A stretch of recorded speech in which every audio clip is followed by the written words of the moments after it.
জব্বরের বলি খেলা। জব্বরের বলি খেলা এক বিশেষ ধরনের কুস্তি খেলা, যা চট্টগ্রামের লালদিঘির ময়দানে প্রতি বছর 12ই বৈশাখ অনুষ্ঠিত হয়ে থাকে। এই খেলায় অংশগ্রহণকারীদেরকে বলা হয় বলি। চট্টগ্রামের আঞ্চলিক ভাষায় কুস্তি বলি খেলা নামে পরিচিত। বাংলার শেষ স্বাধীন নবাব সিরাজউদ্দৌলা পতনের পরে এই দেশে ব্রিটিশ শাসন শুরু হয়। বাঙালি সংস্কৃতির বিকাশ, একই সঙ্গে বাঙালি যুব সম্প্রদায়কে ব্রিটিশ বিরোধী মনোভাব গড়ে তোলা, শক্তিমত্তা প্রদর্শনের মাধ্যমে তাদের মনোবল বাড়ানোর উদ্দেশ্যে চট্টগ্রাম বদরপট্টি এলাকার ধনাঢ্য ব্যবসায়ী আব্দুল জব্বার সওদাগর বলি খেলা বা কুস্তি খেলার প্রতিযোগিতার প্রবর্তন করেন। 1909 সালে 12ই বৈশাখ নিজ নামে লালদিঘির মাঠে এই বলি খেলার সূচনা করেন তিনি। ব্রিটিশ ও পাকিস্তানি আমলে প্রাক্তন চট্টগ্রাম ছাড়াও বার্মার আরাকান অঞ্চল থেকেও নামি দামি বলিরা এই খেলায় অংশগ্রহণ করত। 2026 সালে অনুষ্ঠিত হয়ে গেল 117তম আসর। 117তম আসরে এসেও বাঘা শরীফ হ্যাট্রিক চ্যাম্পিয়ন হয়। রানার্স আপ হয়েছেন রাশেদ মাল, তৃতীয় স্থান অধিকার করেছে মিঠু মাল। আজ 11ই বৈশাখ 1433 বঙ্গাব্দ, 24শে এপ্রিল 2026 শুক্রবার। ঐতিহাসিক আব্দুল জব্বারের বলি খেলা ও বৈশাখী মেলার প্রথম দিন। এই বলি খেলাকে কেন্দ্র করে এই লালদিঘির ময়দান সহ প্রায় 3 কিলোমিটার জায়গা জুড়ে 2 দিনব্যাপী বৈশাখী মেলারও আয়োজন করা হয়েছে, যা দূর দূরান্ত থেকে বিভিন্ন ব্যবসায়ীরা তাদের নিজ পণ্য এখানে নিয়ে পসরা সাজিয়ে বসেছে। যদিও বলি খেলাটি আগামীকালকে অনুষ্ঠিত হবে, আজকে আমরা এই মেলা ঘুরে দেখব এবং আপনাদেরকে দেখানোর চেষ্টা করব। চলুন আপনারা দেখতে থাকুন আমার এই ভিডিওটি। মাটির তৈরি জিনিসপত্র, আর এখানে অনেক ক্রেতা রয়েছে, তারা তাদের পছন্দ মতো যেটা মন চায় সেটা কিনতেছে। এরা বিভিন্ন এলাকা থেকে চলে আসছে। ভাই ভালো আছেন? কোথা থেকে আসছেন? ঢাকা থেকে। কয়দিনের জন্য আসছেন এখানে? 2 দিন। এই মাটির হাড়ি পাতিল এবং সজেশপত্র খুব সুন্দর বেচা বিক্রি হচ্ছে। আর এখানে দেখতে পাচ্ছি খুব সুন্দর সুন্দর মাটির হাড়ি পাতিল, যে একেবারে খুব চমৎকার মাটির। ওয়াও! হাঁটতে হাঁটতে আমি এপাশে চলে আসছি, আর এখানে দেখতে পাচ্ছি একটা মৃৎশিল্প রয়েছে। আর সুদূর পটুয়াখালী বাউফল থেকে, যেটা আমার গ্রামের বাড়ি বা এলাকা থেকেও এই জিনিসপত্রগুলো তারা নিয়ে বিক্রি করার জন্য। ভাই আপনারা আসছেন কবে? 3 দিন আগে। 3 দিন আগে আসছেন? কয় দিনের জন্য আসছেন? আসছি 1 সপ্তাহ। 1 সপ্তাহের জন্য? হ্যাঁ। এখানে তো মেলা তো 2 দিনে। আসতে আসতে আর 2 দিন গেছে না পিছনে। আচ্ছা, 2 দিনের জন্য তারা এখানে আসছে বেচা বিক্রি করার জন্য। এরপরে কোথায় যাবেন এইগুলো নিয়ে? এরপরে ঢাকা যাবো।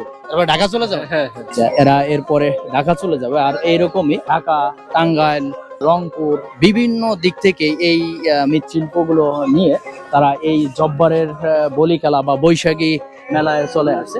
তো এখানে একটি আনকমন একটি দোকান দেখতে পাচ্ছি, আর এগুলো কালার সাধারণত অ্যাভেলেবেল দেখতে পাওয়া যায় না। দেখেন ফুলের টপ রয়েছে এখানে, যা রয়েছে এগুলো সাধারণত সচরাচর দেখতে পাওয়া যায় না। আর এই ভাই কোথা থেকে আসছে, ভাইয়ের সাথে একটু কথা বলবো। আসসালামু আলাইকুম। ওয়ালাইকুম আসসালাম। ভালো আছেন ভাইয়া? জি আলহামদুলিল্লাহ। ভাইয়া আসছেন কোথা থেকে? আমরা ঢাকা দোয়েল চত্বর।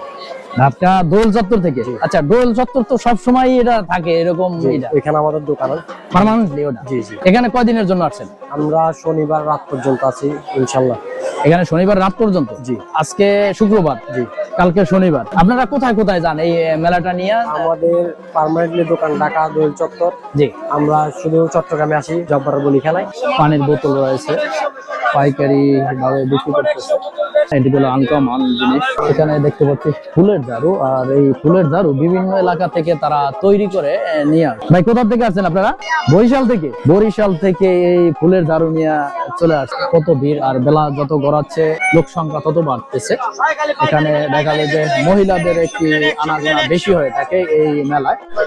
এখানে দেখতে পাচ্ছি গৃহস্থলী কাজ বা বটি রয়েছে, সেটিও এই মেলায় পাওয়া যায়। তুলো নিয়ে আসছে দেখেন এই মেলায়, এগুলো বালিশের তুলো নিয়ে আসছে। বিশেষ করে মেলার যে প্রধান আকর্ষণ থাকে এইগুলো, বাতাসা, মুড়ি, মুরকি যেটা বলা হয় থাকি, এইগুলো এখানে দেখতে পাচ্ছি। ঘর সাজানোর জন্য মূলত এই ফুলগুলো পাওয়া যায় এবং বাবুই পাখির যে মাটির হাড়ি পাতিলের বেশি আনাগোনা, কারণ বৈশাখকে কেন্দ্র করে এই অনুষ্ঠানটি। ঢোল পিটাচ্ছে খুবই চমৎকার, বাচ্চাদেরকে আকর্ষণ করার জন্য মূলত এইভাবে ঢোল পিটাচ্ছে দেখেন। একদম 100 টাকা, যদিও প্লাস্টিকের, বেশি টেকসই নয়। এখানে বেশিরভাগই মাটির জিনিসপত্র বেশি রয়েছে। এখানে হাতের ডান পাশে এবং বাম পাশে মূলত এটা একটা সড়ক, আর এই সড়কের মাঝখানে বন্ধ করে এই মেলাটির আয়োজন করা হয়েছে। অনেক লোক বাংলাদেশের বিভিন্ন প্রান্ত থেকে এই মেলায় অংশগ্রহণ করছে, আর ক্রেতা হিসাবে স্থানীয়ভাবে এখানে যারা রয়েছে মূলত তারাই এখানে মেলায় এসেছে। এখানে দেখতে পাচ্ছি গ্রাম বাংলার সেই ঐতিহ্যবাহী বাঁশের বিভিন্ন জিনিসপত্র রয়েছে, আর এই গ্রামীণ ঐতিহ্যবাহী যে জিনিসগুলো গৃহস্থলী কাজে ব্যবহার করা হয়। এই হাত পাখা টুকরি রয়েছে, এখানে টুকরি, এগুলো গৃহস্থলী কাজের জন্য ব্যবহার করা হয়। চালন রয়েছে দেখেন কত সুন্দর করে সাজিয়ে রেখে। মাছ ধরার জন্য এটাকে কি কল্লা বলে, পলো, যে মাতলা। ও খুবই চমৎকার যে এইসব জিনিসগুলো আসলে এরকম মেলাই সম্ভব, অন্য জায়গায় আসলে এভাবে পাওয়া যায় না, হারিয়ে যাচ্ছে গ্রাম বাংলার ঐতিহ্যগুলো। দূর দূরান্ত থেকে এইসব গ্রামীণ ঐতিহ্য নিয়ে তারা এই মেলায় চলে আসে, আর দীর্ঘদিন এরা অপেক্ষায় থাকে কখন এই মেলাটা হবে। আর এটা 117তম মেলা চলমান রয়েছে। শীতল পাটি বিক্রেতার সাথে কথা বলবো। এই যে ভাই শীতল পাটি বিক্রি করতে আছে, আর এই শীতল পাটি গুলো কোথা থেকে আসছে? বরিশাল জালকাঠি থেকে আসছে। বেচা বিক্রি কিরকম মনে হচ্ছে? হচ্ছে।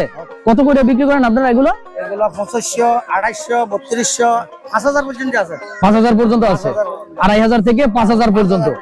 গরমের জন্য খুব ঠান্ডা, যার কারণে এইটার অনেক দাম হয়ে থাকে। 2500 থেকে 5000 পর্যন্ত টাকা হয়ে থাকে দেখেন, এবং দীর্ঘদিন এগুলো ইউজ করা যায়। মেলায় দেখা যায় এভাবেই এরা প্রদর্শন করার জন্য আসছে সেই সুদূর বরিশাল জালকাঠি থেকে। এখানে আরো শীতল পাটির দোকান দেখতে পাচ্ছি, এখানেও রয়েছে শীতল পাটির দোকান। এই মেলার যে প্রধান আকর্ষণ মুড়ি, মুরকি, ওরা, আচ্ছা ওরা বলে। আর মুড়ি মুরকির দোকান মূলত এটা। বিভিন্ন মিষ্টি জাতীয় জিনিসপত্র এখানে পাওয়া যায়, মুড়ি, চিরা, এই সব জিনিস দিয়ে তৈরি করে। এখানে দেখতে পাচ্ছি সন্দেশ বিক্রি করতেছে, আর এটা কুমিল্লার সন্দেশ নাকি, আর এই ভাই বাড়ি নাকি কুমিল্লা। কুমিল্লার সন্দেশের নাম শুনে জিভে জল এসে গেছে, তাই আমরাও 100 টাকার কিনে নিয়েছি, আর এখানে দাঁড়িয়ে দাঁড়িয়ে মজা করে খাচ্ছি। আসলেই কুমিল্লার সন্দেশের নাম রয়েছে, আর তার সাথে সাথে স্বাদেরও জুড়ি রয়েছে। আমরা দাঁড়িয়ে দাঁড়িয়ে এখানে খাচ্ছি, খুবই মজা পাচ্ছি। এখানে গৃহস্থলী কাজের জন্য এই জিনিসগুলো বিক্রি করা হয়, আর এখানে অনেক লোক রয়েছে এভাবে বাতাস করার জন্য। কত করে বিক্রি করেন? 150 টাকা করে পিস বিক্রি করতেছে। ছোট ছোট বাচ্চাদের জন্য, কত সুন্দর বাচ্চাদের খেলনার জন্য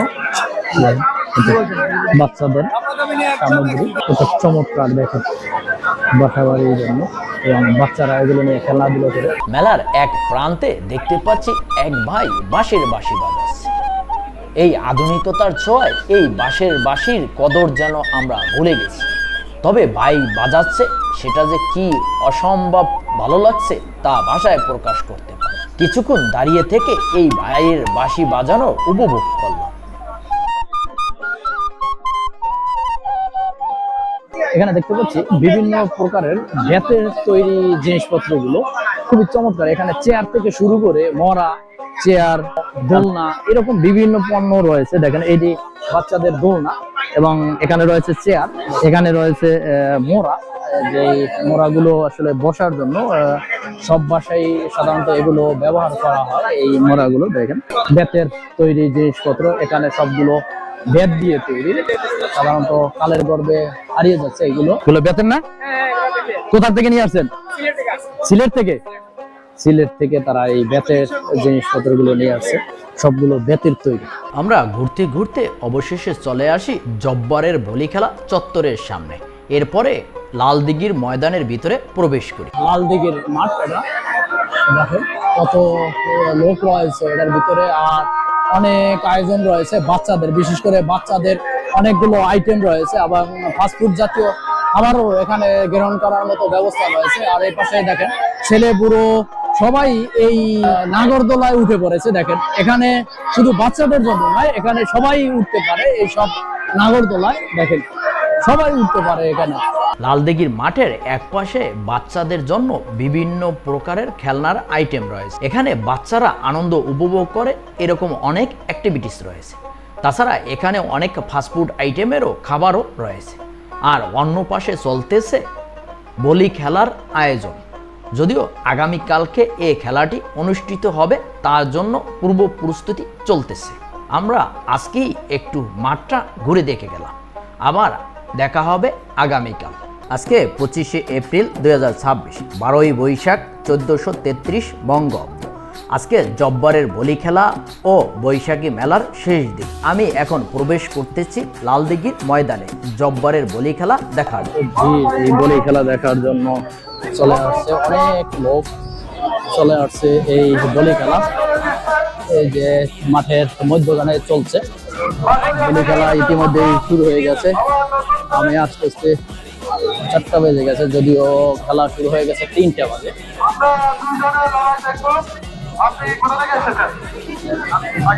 চারদিকে ঢোল বাদ্য বাজাচ্ছে, আর এই ঢোল বাদ্য বাজিয়ে খেলোয়াড়দেরকে উৎসাহ যোগাচ্ছে। এই খেলায় যারা অংশগ্রহণ করে থাকে তাদেরকে এক একজনকে বলা হয় বলি। এখানে 108 জন বলি অংশগ্রহণ করে।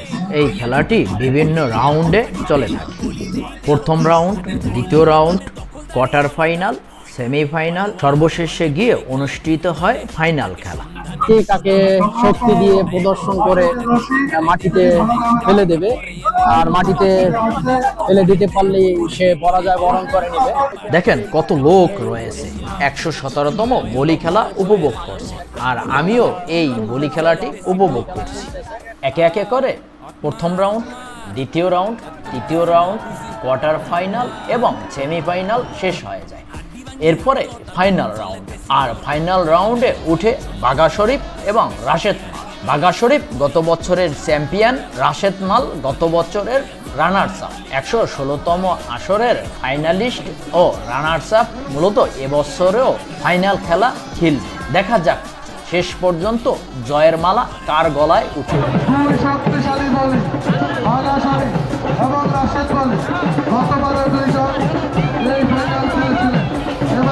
দুর্বার গতিতে খেলা এগিয়ে চলছে। রাশেদ বলি আর বাঘা শরীফ, যারা 116তম আসরে ফাইনালিস্ট, 117তম আসরে এসেও তারাই ফাইনাল খেলতেছে। কেউ কাউকে ছাড় দিতেছে না। পুরো লালদিঘির ময়দান কানায় কানায় পূর্ণ হয়ে গেছে মানুষে। সবাই তাকিয়ে রয়েছে খেলার দিক, কখন খেলা শেষ হয়, কে হাসে শেষ সার গলায় উঠে এই জয়ের মালা। দীর্ঘ 15 থেকে 20 মিনিটের মতো চলছে এই খেলা। অবশেষে পাওয়া গেল সেই কাঙ্ক্ষিত মহেন্দ্রক্ষণ। 117তম আসরে এসেও গত বছরের চ্যাম্পিয়ন বাঘা শরীফই হ্যাটট্রিক চ্যাম্পিয়ন অর্জন করে। এর মধ্য দিয়েই এই বলি খেলার সমাপ্তি ঘটে। এরপরে চলে পুরস্কার বিতরণী অনুষ্ঠান। এখানে অনেক মিডিয়া রয়েছে যারা এদের সাক্ষাৎকার নিতেছে এবং এই পুরস্কার বিতরণী অনুষ্ঠান সরাসরি সম্প্রচার করছে বাংলা লিঙ্ক। পুরস্কার বিতরণী অনুষ্ঠান শেষ হলে এখানে দেখতে পাচ্ছি RTV চ্যানেল থেকে পুরস্কার প্রাপ্তদের কাছ থেকে সাক্ষাৎকার নিছে, তাদের অনুভূতি সম্পর্কে জানতে চাচ্ছে। আর এখানে সবাইকেই ক্রেশ দেওয়া হয়েছে। এভাবেই শেষ হয়ে গেল 117তম বলি খেলা। আর এই বলি খেলার অনুষ্ঠান থেকে বিদায় নিচ্ছি আমরাও। এটা হচ্ছে চট্টগ্রাম কেন্দ্রীয় কারাগার, আর এই কারাগারের মুখেই কারা কয়েদি যারা এই পণ্য সামগ্রীগুলো নিজ হাতে উৎপাদন করে আর লোকালয়ে বিক্রি করা হয়, এরকম কিছু পণ্য দেখতে পাচ্ছি এখানে। এই যে আমার পাশে এই দোকানটি রয়েছে, আর এখানে দেখেন এই পণ্যগুলো বিভিন্ন প্রকারের ঝাড়ু, শলার ঝাড়ু এবং ফুলের ঝাড়ু, তারপরে কোরআন শরীফ রাখার জন্য রেল, এছাড়াও দেখা যায় যে প্লাস্টিকের মরা, বাঁশের, এরকম বিভিন্ন পণ্য এখানে বাজারজাত করে এই বিক্রি করা দেখে আমার কাছে ভালো লাগছে। তাই আমি এই একটি ঢোল আর একটি একতারা আনকমন একটি জিনিস দেখতে পাচ্ছি। দেখেন এই কত সুন্দর করে বিভিন্ন গ্রামীণ জিনিসপত্র এগুলো। এখানে কিছু পাটের তৈরি জিনিসপত্র দেখতে পাচ্ছি, দেখেন বিভিন্ন ব্যাগ, মূলত এগুলো পাটের তৈরি। কাকা এগুলো কি পাটের তৈরি? পাটের তৈরি। কোথা থেকে আসেন আপনি? নরসিংদী থেকে। সবগুলোই পাটের। এটা বিভিন্ন প্রকারের ব্যাগ দেখতে পাচ্ছি, সবগুলোই কি ব্যাগ? এখানে ব্যাগ, এখানে সবগুলোই ব্যাগ, বিভিন্ন প্রকারের ব্যাগ, আর এগুলো পাটের তৈরি। এরা নরসিংদী থেকে আসছে এখানে। মেলায় ঘুরতে ঘুরতে প্রায় 8টা বেজে গেছে, এখন যাওয়ার পালা। তবে লোক যেন কমছেই না, দেখেন কত ভিড় রয়েছে। সবাই বিভিন্ন পণ্য সামগ্রী ক্রয় করতেছে, আর এখানে বিভিন্ন আনকমন জিনিস পাওয়া যায়। বিশেষ করে গৃহস্থলী কাজের জন্য বিভিন্ন পণ্য সামগ্রী এখান থেকে কিনে নেওয়া যায়। তাই অনেক পুরুষের পাশাপাশি মহিলাদের সংখ্যাই বেশি রয়েছে। তাদের গৃহস্থলী কাজের জন্য যেসব জিনিসপত্রগুলো দরকার হয় তারা দেখে দেখে পছন্দ করে কিনে নিচ্ছে।